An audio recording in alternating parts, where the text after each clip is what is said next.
Olá pessoal, tudo bem? Hoje nós vamos falar sobre uma das peças mais processuais que nós temos dentro da prática civil, que se refere quanto à contestação, tá? A contestação, ela sofreu grande alteração entre o CPC de 73 para o nosso CPC atual, que é o CPC de 2015, tá? Por quê? Porque antigamente, né, no processo civil, você tinha vários instrumentos de defesa, né?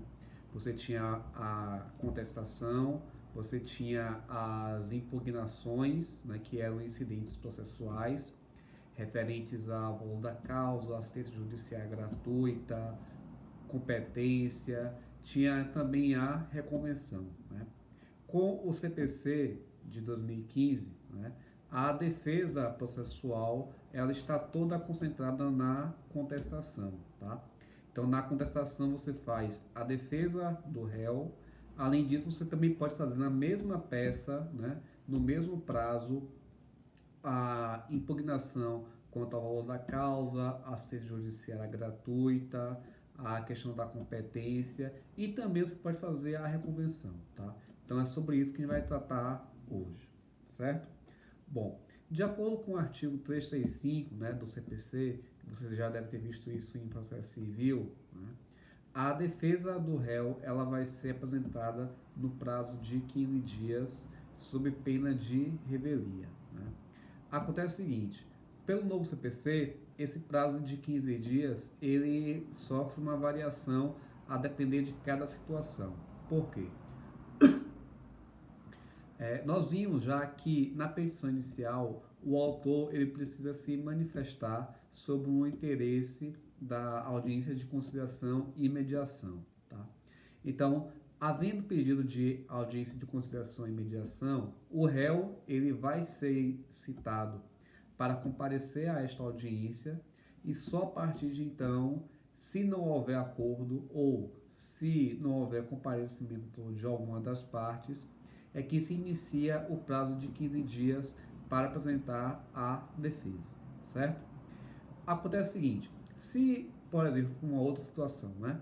Se o autor ele pede audiência de conciliação e mediação, mas antes da audiência de conciliação e mediação, o réu ele já comunica ao juízo dizendo que ele não tem interesse ou ele não tem proposta de acordo, né? Então isso faz com que evite a audiência de conciliação e mediação, né? Porque com esse pedido essa audiência ela vai ser cancelada, ela não vai existir. E a partir do dia que ele protocola, né? Ou seja, no dia seguinte ao protocolo dessa petição de cancelamento ou de impossibilidade de acordo, né? De cancelamento de que seja cancelada a audiência de conciliação e mediação, é que iniciaremos então o prazo para a contestação, certo? Então vamos imaginar o seguinte, né? Maria entrou com ação contra João, e aí ela pediu audiência de conciliação e mediação, né? Vamos imaginar que essa audiência de conciliação e mediação está marcada para o dia 1º de junho. Ocorre que não tem acordo nessa audiência, então a partir do dia 2, inicia o prazo de João apresentar a defesa, certo? Ou então, né? Maria pediu audiência de conciliação e mediação. Para o dia 1º de junho iria acontecer a audiência. Só que no dia 25 de maio, João protocola em juízo a petição dizendo que ele não tem interesse no acordo. Então, no dia seguinte, no dia 26 de maio, inicia o prazo para ele apresentar a sua contestação. Prazo de 15 dias, lembrando que esses dias eles são corridos. Ou, desculpa, eles são úteis, tá? São 15 dias úteis, tá?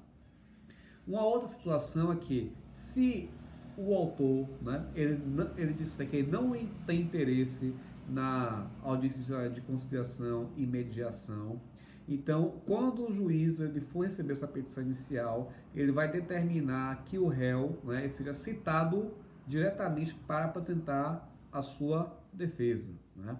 Então, se ele for citado via correio, a partir da juntada do AR aos autos, inicia o prazo para a sua defesa em 15 dias úteis.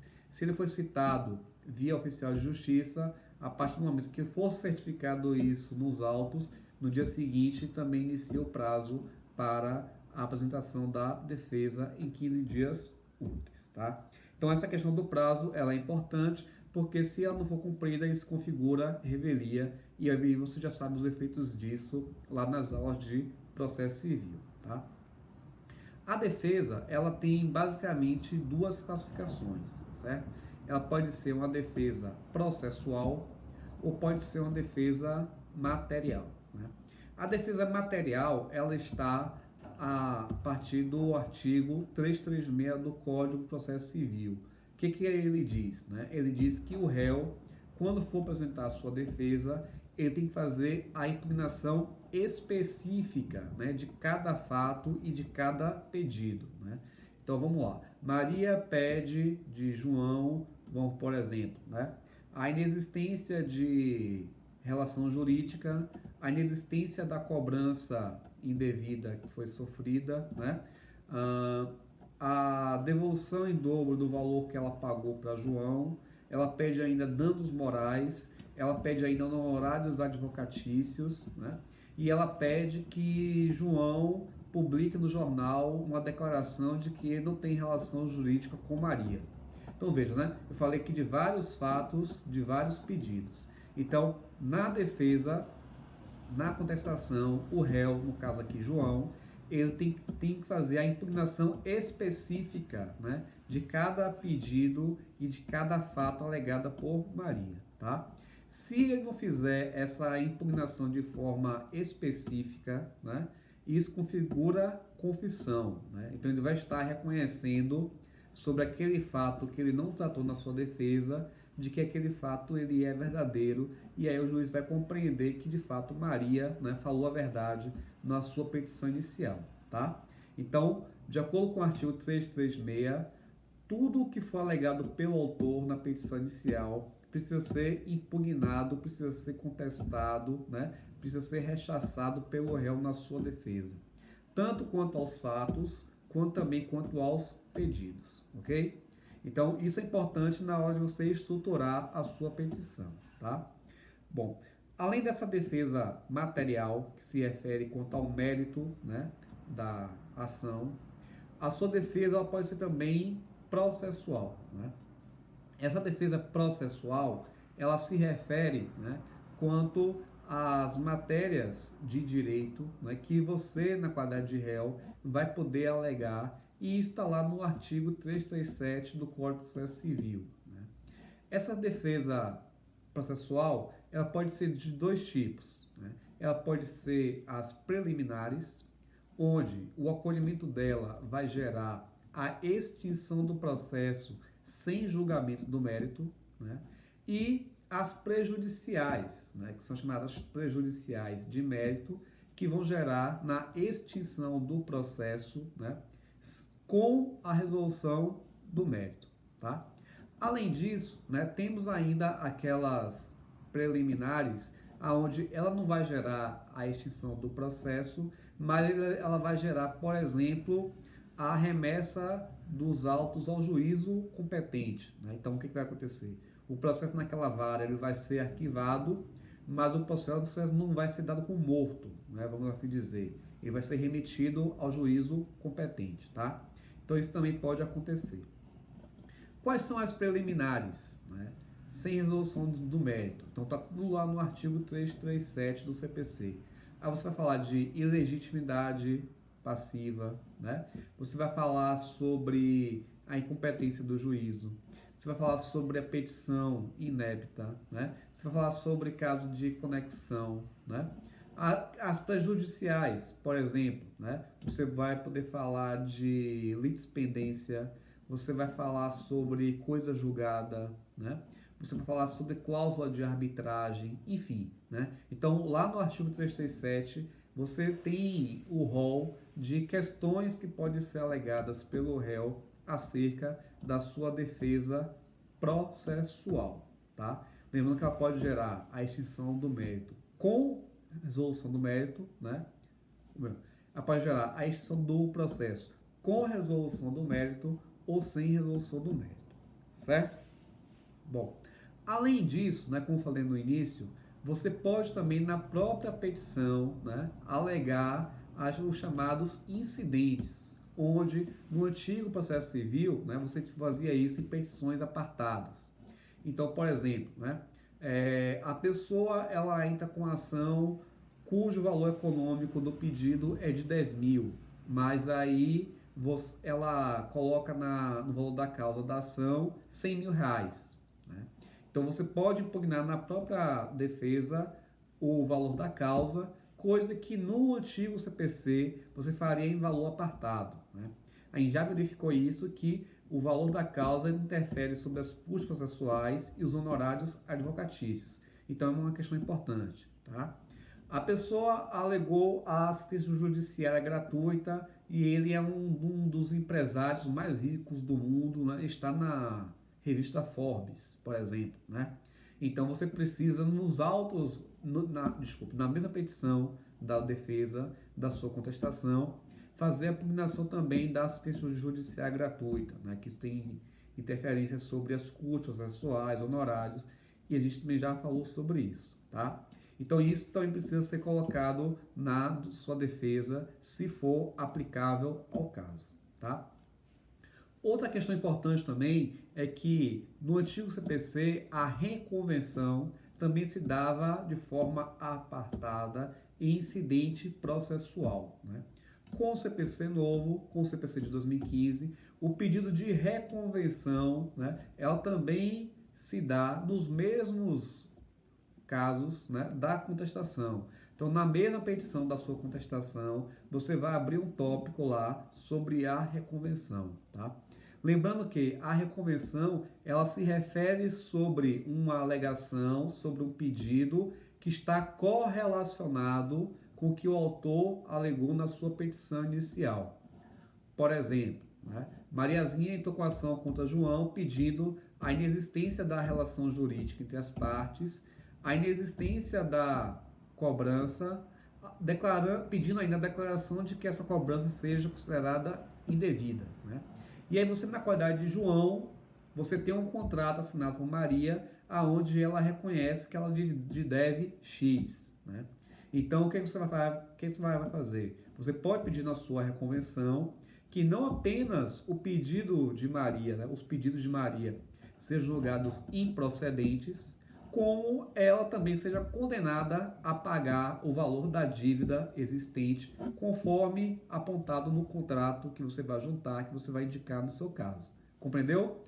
Então você vai fazer um pedido, né, de procedência na contestação, referente a uma situação que foi alegada, né, pelo autor na petição inicial.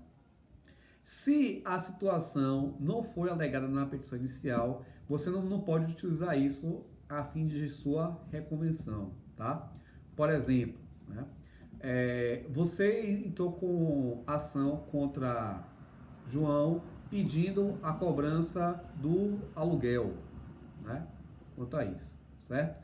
Só que aí o que acontece? João, na sua contestação, ele quer que você seja condenada a pagar, por exemplo, uma indenização, né?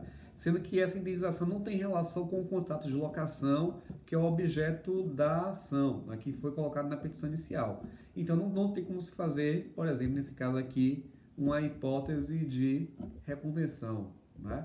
Ou, por exemplo, né, enfim, você não pode fazer um pedido de reconhecimento de união estável por conta de que você está decidindo uma outra relação jurídica naquela ação, né? Naquela petição inicial. Enfim, né? Então, o seu pedido de reconvenção ele precisa estar conectado, né, ao que foi alegado pelo autor na petição inicial. Né? É como se fosse um contragolpe, como se fosse um rebate. Tá? Então você não vai poder rebater, contragolpear aquilo que não foi golpeado na petição inicial pelo autor. Tá claro, minha gente? Né? Outra questão para a gente terminar, né? Quanto à estrutura. A petição da contestação, né, a defesa do réu, ela precisa conter determinados elementos. Veja que o endereçamento ele é diferente da petição inicial, por quê? Porque no caso da contestação já existe uma ação judicial, né? Essa ação judicial ela já foi distribuída para uma das varas do juízo competente, então já tem numeração. Né? Então Excelentíssimo senhor doutor juiz, né, ou ao MM juízo da vara X da comarca Y. Né? Além de ter uma vara, esse processo já tem um número, né? Então você vai colocar lá, né? Processo número XXX 2020 YY, por aí vai, né? Aí você vai colocar o quê? As partes. Veja, se você na qualidade de réu já foi qualificado pelo autor na petição inicial, você não precisa se qualificar de novo, certo? Exceto se a sua qualificação estiver errada ou incompleta. Se estiver tudo ok com sua qualificação na petição inicial, você vai dizer, né? João, né? Já qualificado nos autos da ação, que de imóvel, né? Mariazinha, né? A partir de seu advogado, aí você vai dizer quem é seu advogado, o endereço do escritório dele, que vai receber as citações, intimações, suplências de nulidade. Venha este MM juízo com base no artigo tal, né? Apresentar a sua contestação pelos motivos que passa a expor. Né? E aí você vai colocar lá, né, os fatos na sua versão, você vai colocar lá as suas preliminares, né, e as suas prejudiciais que se referem à defesa processual. Né? Por questão de metodologia, primeiro você faz a impugnação contra a defesa processual, né, que está lá no artigo 367, depois você faz a impugnação contra a sua defesa material, que está lá no artigo 336, tá? Depois é que você faz, se for o caso, a sua reconvenção, né? E aí faz os demais pedidos, e aí você vai se pedir o quê? Nos pedidos você vai fazer o pedido de improcedência, né? Dos pedidos elencados pela parte autora na petição inicial. E se você tiver pedido de reconvenção, você vai pedir a procedência do seu pedido de reconvenção, além da condenação também do autor em custas e processos e honorários advocatícios, se for o caso, a depender do procedimento, conforme a gente já verificou anteriormente, tá certo? A contestação ela não tem valor da causa, né? Porque na verdade ela é uma petição de resposta, né, à petição inicial do autor. Tá? Então, o valor da causa já está descrito lá na ação, que foi aquele que o autor colocou na sua petição inicial. Ok? Qualquer dúvida é só chamar, é só falar que a gente tira por aqui. Tá bom? Um abraço e até a próxima.